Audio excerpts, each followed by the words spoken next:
folks, I know talking about mental health is hard, and it's even harder talking about it with our colleagues. That's why I am grateful that at Accenture, we are a leading voice in breaking down the stigma around mental health by encouraging open, honest conversations and providing the support that is needed for our people.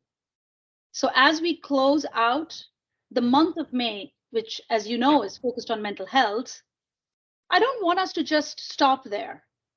I hope the importance of this is carried along with us for the rest of the year.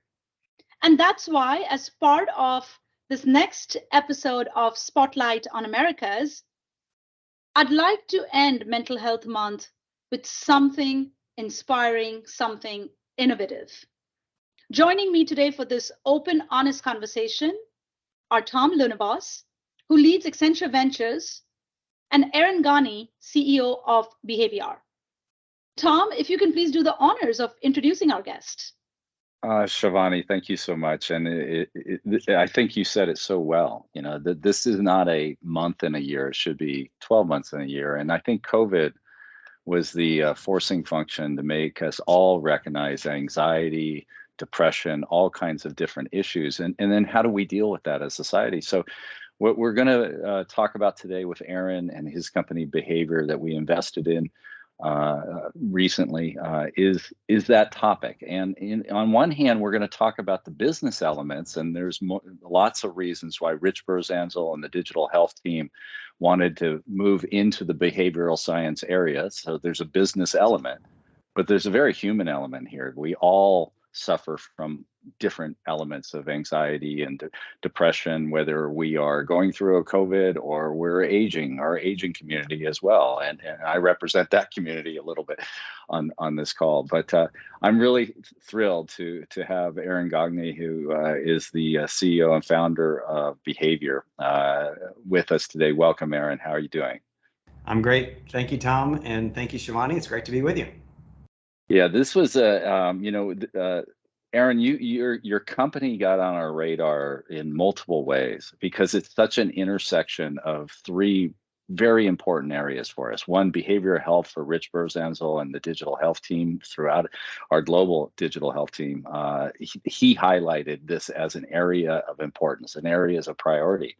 But the other aspect of the melding together several different technologies, really, when you think about it, what you're doing with XR and VR and the metaverse, and using that as a platform to deliver immersive engagements or experiences. And also the data element of it is really particularly interesting. I want to get into a little bit more. But for all of you first meeting Aaron here, Aaron has a long history in health, but in innovation, in technology, in operations, most recently with Humana, where he led innovation at Humana for many years.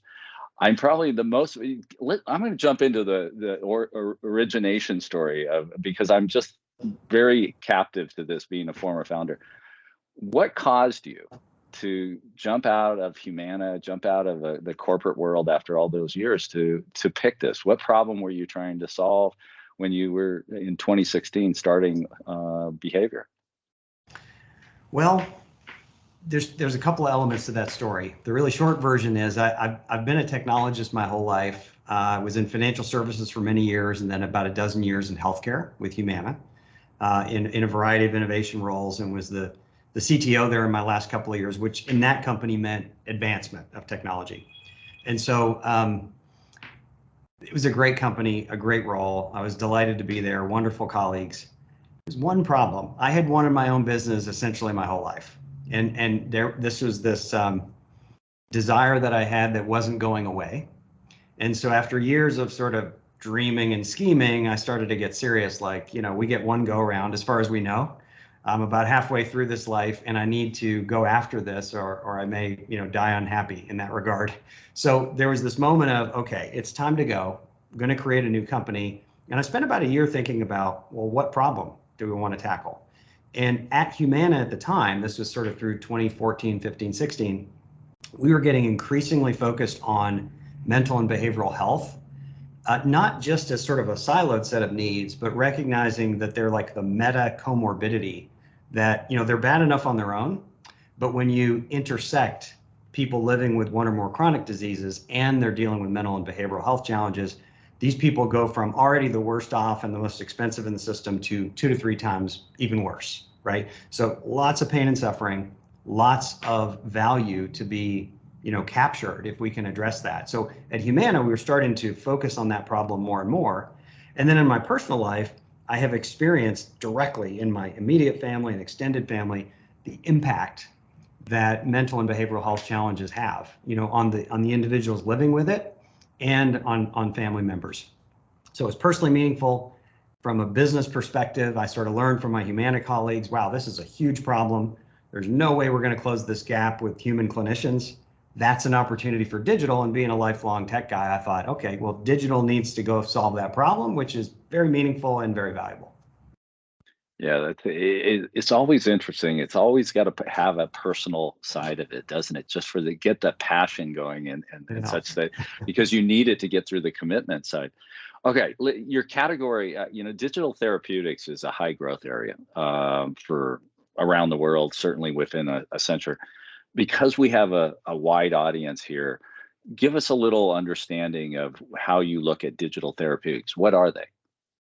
Sure. So generally they're within this broader category of digital health, right? And there are various frameworks. There's not one universally agreed framework, but in general, you can summarize them by saying there's a recognition that we have everything from sort of digital wellness tools, kind of useful adjuncts to our day, up through devices and things that can be very diagnostic or prognostic in nature, up through something that, at least in most frameworks, when you go all the way to the top end of sort of power to change health and evidence base, sort of scientific grounding and evidence that this thing is really safe and effective, generally the top end of that scale is thought of as digital therapeutics, right? So it's not just enabling people to engage in their health differently or connect humans differently or support the work of human clinicians. This is actually, the digital thing is providing the therapy, right? And so when you get there, it creates a really big moment in how technology is affecting healthcare. Most of what we've done with tech and healthcare is that enabling stuff, which is good and useful and valuable, but it's data and analytics and connectivity and telehealth and care coordination and so on. And those things are all good. When you get to digital therapeutics, suddenly you can start swapping other therapies, most importantly, human time, for something that you can do with digital. And digital, as we know, scales exponentially, almost without limits, while the marginal costs just head down, down, down towards zero. And so that is super exciting when you think about the huge unmet need. There's lots of statistics. Something like 1 billion people globally are dealing with mental and behavioral challenges, about 1/4 of them dealing with serious mental illness. And forget in most of the world, even in the US, we have nothing like the amount of clinicians that we need to get all those people help. Depending on the stat you look at, something like 2/3 of those people get no help at all. And many people that get help, it tends to be inadequate, quite inconsistent, because we humans, we're not all that consistent, right? And so when you can swap digital in there, suddenly you have this opportunity to close the scalability gap, and you can transform the economics of care in a really material way. So that is a big, big moment. If you think about how digital can transform the means of production in industry, well, this isn't just about doing it better and making more money. This is about reaching all those people that aren't getting any help. And that's predominantly because there's not enough providers out there or healthcare clinicians out there to be able to do it. Is that right? That's right. I mean, again, many stats. One, like from the American Psychological Association, they recently put out a measure saying about 65% of psychologists in the US don't even have capacity to put people on wait lists. Like their wait lists are full, right? So back to this intersection of chronic disease and mental and behavioral, you have all these people that need help. You have lots of energy and focus from payers and providers and payviders and all of value-based care trying to keep these people healthier. When it gets to mental and behavioral, what do? Well, they tend to refer them out into the community where there's 2-month backlogs and not enough clinicians to see people. I was blown away when I first saw your technology. So let's get into behavior. Let's get into what exactly behavior does and how you're doing it. Because when you think of digital therapeutics, for me, it was, the watch, it was an app, it was smartphones. Your approach is quite a bit different. Tell us a little bit more about BehaVR. Sure. So first of all, we're in this broader category of digital therapeutics, right? Which is in the even broader category of digital health. Most digital therapeutic companies are building applications on smartphones. Good, obvious reasons to do that. We know about the ubiquity of smartphones. Almost everyone has one. And that makes a lot of sense in many ways. However, there are certain things that when you go from this flat 2D experience into this very different medium of virtual reality, a lot of things are different. So first of all, well, what's so important? What do we mean? Well, with VR, we think of it as a headset, but what's really happening is we're replacing the sensory input of primarily visual and auditory. There are others, there's innovations in haptics and olfaction and other things, but mostly it's vision and auditory, which is most of what our brain pays attention to anyway, in terms of sensory input. When we replace that sensory input stream, it's fundamentally different than anything on a 2D screen, whether it's a smartphone, your laptop, big screen TV, IMAX theater, it doesn't matter. All those things, it's not happening to you. You're basically watching it or looking at it. With VR, it's an experience. It's happening to you. And it is literally the more primitive parts of our brain that we share with the animal kingdom, where we are on a pre-conscious level in engaging that threat detection and response circuitry that's always going on that keeps us alive, sort of fight or flight response, if there's startle response, those kinds of things. The point being, it's largely involuntary. So we're activating this part of the brain that is really responsible for triggering physiological and emotional responses to our surroundings and circumstances. For that reason, it's really powerful for things like exposure therapy. So putting people into the presence of threat, whatever threat means to them, right? It could be trauma, PTSD patients who want to go back into a scenario that was traumatic for them. You're deliberately arousing that physiological and emotional response so that they can work through it. And then cognitive behavioral therapy can do its thing with challenging those assumptions and beliefs about your ability to deal with it and so on. It's called inhibitory learning. But anyway, so exposure therapy, one really powerful use case. Another is movement. So in VR, we're in this three-dimensional virtual space, and we can gamify motivated movement and exercise. It's one of the reasons fitness is really, really popular in VR. Meta executives tell us how they're shocked how popular it is. So those two things, when you're dealing with fear and pain, really, really powerfully done in this medium of VR. Yeah. Go ahead, Shivani. Yeah, Aaron, as you talk about this, right? Like, I was fascinated to see some of the research around this that was done in 2022 specifically, that actually concluded that the whole concept of VR therapy, it has reported success rates of like 66 to 90%, especially for those with PTSD, and when it's actually used in conjunction with CBT, right? Cognitive behavioral therapy. And as you mentioned, VR therapy, it's not just for PTSD, it's for phobias, for depression, for anxiety. And it's also been proven for pain relief in place of pain medications. I mean, that's so powerful. And I loved your use cases, but maybe what's like a favorite client story of yours that you would like to highlight probably to everybody? Sure, I'll give you a couple. One thing I'll just mention before I go on, we tell people a lot, there are certain things that when you do them in VR, they're next level powerful for the reasons we discussed. There's a whole bunch of stuff today you shouldn't bother doing in VR because it's complicated and expensive. It's just way easier to do it on a smartphone or a web page or what have you, right? Interestingly, with AI, that is rapidly changing, by the way. Generative AI is dramatically changing our ability to create three-dimensional content and worlds. And so some of these innovation threads, they converge and they compound each other. So patient stories, two examples. So one of our products is called Game Change. This is work that came out of Dr. Daniel Freeman's lab at Oxford University. Dr. Freeman is a global expert in psychosis and paranoia and schizophrenia. So Daniel and his team proved out the use of VR for addressing agoraphobic avoidance in patients. It's actually quite transdiagnostic. It's useful across a range of conditions, but in serious mental illness. So think schizophrenia, psychosis, PTSD, bipolar, other things. Many of those patients, they deal with, you could sort of call it a fear of the world, right? They're like, they withdraw. There's a lot of social avoidance. It's not social anxiety. It's not like fear of presenting to a group or going to a party. It's like, I don't want to go out of my home because that guy is out to get me or he's looking at me funny. Like it's real, it's deep, and it's really, really disruptive on people's lives, keeps them from jobs, keeps them from family, keeps them out of primary care, et cetera. So we've got patient stories with people talking about how game change, this exposure therapy, this guided progression through these exposures absolutely changed their life. And one patient named Tom talking about how he could finally go visit his father's grave and put flowers on the grave and go do his shopping and things that most of us, even if we're living with challenges, we think, oh, I can do that.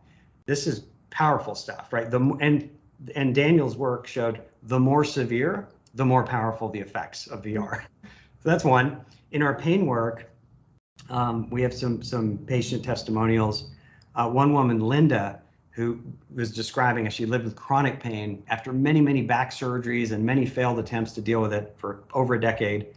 And the only thing she could get relief from was opioids. And her grandkids one day told her that they didn't really want to play with her anymore because she wasn't any fun, because she just laid in bed and it was just so dragging her down. So she thought nothing could help her. And then she got into our program and was just blown away how, and there's a lot, there's pain education, there's calming, there's mindfulness, there's movement. So it's not one thing, but the point is, even if you can't make that pain go away, you can dramatically reduce the interference in people's lives and the effect, the dramatic impact on quality of life. So those are a couple of stories. I love that. It drives home, as you were talking about some of these stories, drives home to me. My sister's a psychiatrist, a practicing psychiatrist. So listening to some of this stuff that you're talking about, this is definitely our next dinner conversation, or the next time I'm having a glass of wine with her, I'm going to quiz her more on digital therapeutics and what is she doing within her practice and within her hospital in order to kind of, do things more differently and more impactful with digital therapeutics. Love that. Well, Shivani, I'll tell you, I'm a tech guy. I'm not a clinician, but Dr. Risa Weisberg is our chief clinical officer. When she and I first met to see if she could join BehaVR, in the first 10 minutes, what we clicked on is Risa, she's a practicing clinical psychologist and researcher, but what she wanted to do before we ever met was take what she knows how to do and other clinicians know how to do, digitize it so it can scale and reach millions or everybody who needs it, right? That's what's so powerful. Human clinicians have those stories of how they change lives and save lives. The problem is they don't scale very well. and that's the opportunity to change that equation. Yeah. I think when I first saw your demo of the technology, the first thing that hit me was a flight simulator. It was such an immersive kind of point of view that the concept of flight simulation is learning by doing, not the other way around. And it's really changes the dynamic, that points that you were making earlier. So let's talk a little bit about the technology, the 3D effect that is brought forward through your technology. I would think, but maybe I don't know, when you started the company, was the forcing functions back in 2016, the evolution of technologies, and we're about to get a new evolution in the next few days here with Apple and Meta coming out with some new Oculus headsets and different environments. So how's the tech impacting your solution? Yeah, so I mentioned how this was a midlife pivot for me, to go found a company. So I've got plenty of gray hair, and I've lived through, as you have, Tom, a bunch of S-curves of technology evolution, right? From you remember when personal computers were considered, I think we called them microcomputers back then, right? And they were like toys, like how many would there be? And then, of course, everyone has one, right? And then mobility, and then the cloud, and then, analytics, and these waves of innovation. But they don't happen overnight. And so I had plenty of experiences of living through the early stages can be sometimes expensive, clunky, not a great experience, limited in their ability, but they do resolve over time. And you got to start early enough so that you kind of, learn and know what you're doing. So I had belief and confidence. In 2016, 2 years prior, then Facebook had acquired Oculus. That was a big moment in the industry.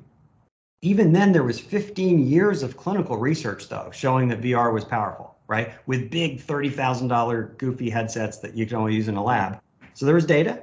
There's this moment of, the Oculus Rift coming out. And ever since, every year and a half, we get another step function of like, or more than, that it's like cheaper, faster, better, right? Yep. And even as exciting as that is, I think on Monday, if Apple doesn't announce their new mixed reality headset, the entire world has been fooled. There's been so many leaks and, so we're all expecting, I think it's fair to say nobody does hardware and consumer experience better than Apple. So we're excited about that, to see what they bring and how they advance the field. A lot of things weren't considered that relevant or cool or feasible until Apple redid them, even when they weren't first. Yeah. So could be interesting. Well, that's Project Spotlight. Get into a category, get immersed into the category, and ride the wave of that innovation that comes along. And the people that enter early are the ones that lead late, and that's ultimately how you go about it. How do you engage with your clients? So we have a lot of our Accenture team here listening in here, so they're probably thinking about how do we bring behavior into our clients as we go forward. What's your suggestions? So there's, I think, a key thing to consider is how digital therapeutics as a category has been evolving. And so to the point of starting early, to design these evidence-based therapeutics, prove them out, expose them to enough people and iterate, and then pursue randomized controlled trials, and in some cases, FDA clearances. This takes literally years and millions of dollars, right? So you got to start early. It's a long cycle to get these things built. We've made as a category a lot of progress on the regulatory frameworks and pathways, and there are now more and more of these sort of real evidence-based, scientifically grounded products available on the market. However, what's not particularly solved very well is the business model. And so, there's been news recently about, prominent digital therapeutics companies running into trouble and even going bankrupt. And there's a lot of reasons for that. But one of the reasons, at least, is the fee-for-service model is not really ready for digital therapeutics. It's a little geeky and technical, but the short version is it takes an act of Congress for Medicare and Medicaid to be allowed to pay for a new category of therapy. And there's nothing in the Social Security Act that covers a digital therapeutic. It didn't exist that long ago. And so they can't pay for it on a fee-for-service basis like they pay for drugs or doctors or devices. So we need another business model. And this is an area where behavior, our DNA, my years at Humana, a number of our investors, folks like Senator Bill Frist and David Jones Jr., Larry Renfro at Optum Ventures, these are people that practically created value-based care at some level. We come at it with a lens of value-based care. And in a nutshell, that's the place where provider revenue streams are not dependent on how many services they provide, right? It's getting paid for outcomes. So if you're getting paid for outcomes and your revenue is, there's different nuances and different models, but generally semi-fixed or fixed. Now you have an incentive to deliver care in the cheapest, most scalable way possible. So that's where the economics of value-based care line up with digital therapeutics. So to the point of, how we could leverage the power of the Accenture network and platform and client base and so on, where you have clients that are evolving into, and there's this progression in value-based care. You step from fee-for-service into a progression that, upside sharing and downside sharing and partial risk and full risk and so on. You've got a bunch of providers and payers and payviders on that journey. We would love to help with how they address their member population or patient population dealing with mental and behavioral health care challenges. Well, Shivani, thank you so much for bringing Aaron to the table here with this discussion. I think we put to the forefront the whole idea of behavioral science and digital therapeutics and value-based care, which are all really great topics for us to be bringing into the C-suite of our clients around the world. So, Aaron, I want to thank you for the fireside chat here. I'm going to pass it back to Shivani, but it was really informative and really timely in many ways, both technologically timely, but also just the awareness around we're all dealing with issues, our families are dealing with issues, and we need to address them with technology going forward. So Shivani, back to you. Yeah, folks, taking care of our mental health at times is just as important, if not more, right, than taking care of our physical health. And together we can normalize conversations about our well-being and prioritize our mental wellness.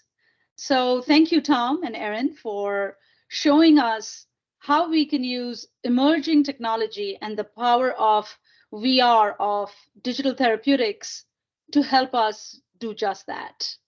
Thank you again for this open, honest, and really inspiring conversation. Thanks for the invitation. Great to be with you.